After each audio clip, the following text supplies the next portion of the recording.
morning girls, it's Tuesday, and this week's theme is our haul from LeakyCon. Okay, so I showed you guys a whole bunch of my stuff the previous week, but I'm going to show you the stuff that I either didn't show you or some of my favourite stuff. So I'll start with what I was lying on, which is all of the t-shirts that I got. I got heaps of t-shirts. I would have gotten more, but towards the end I was running out of money and bag space.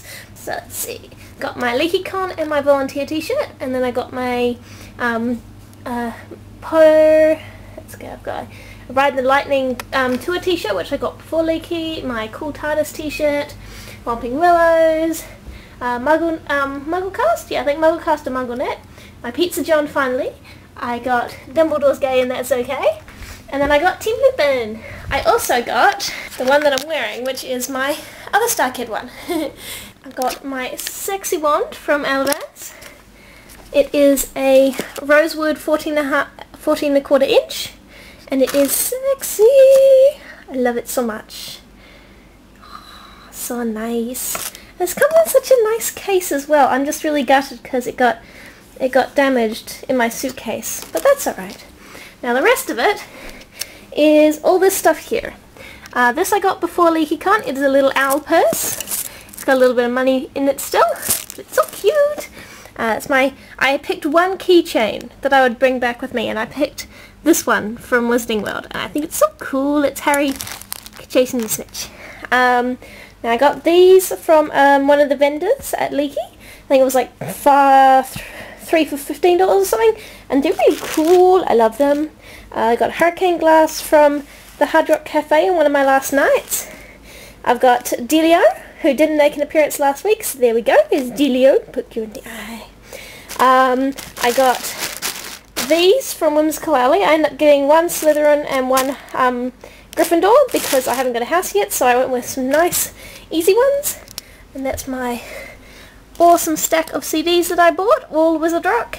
And then, of course, the books that I got, which are those ones there.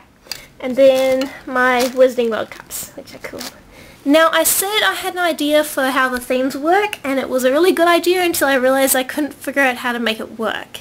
My original idea was that we would cycle through and each week a person would pick a theme and they'd announce it in their video. But then I realized it would always land on the same person. And maybe I got that wrong, but I couldn't figure out how to make it work. But if you guys can make it work, it'll be totally cool.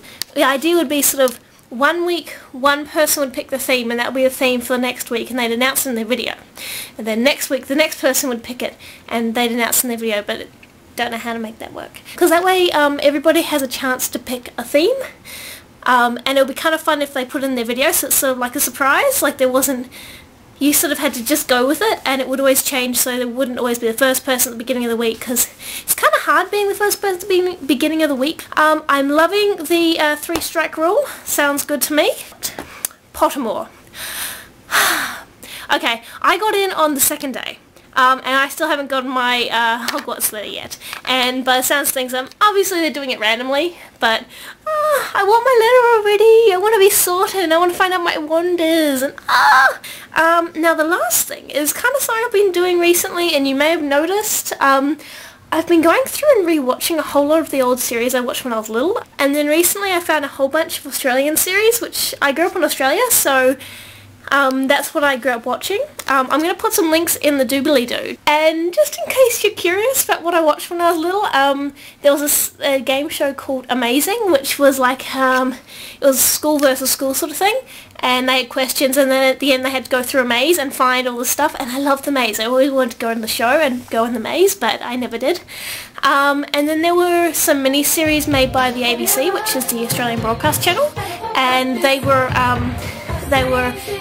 Genie from Down Under, which is kind of, I always liked that show, and then there was Round the Twist. And Round the Twist used to scare the caboodles out of me. It was just creepy, but now that I watch it again, it's really fun. So you guys, if you have free time, totally follow the links down there and have a watch through them.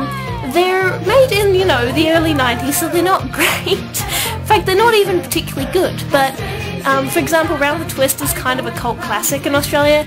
Most kids grew up with it,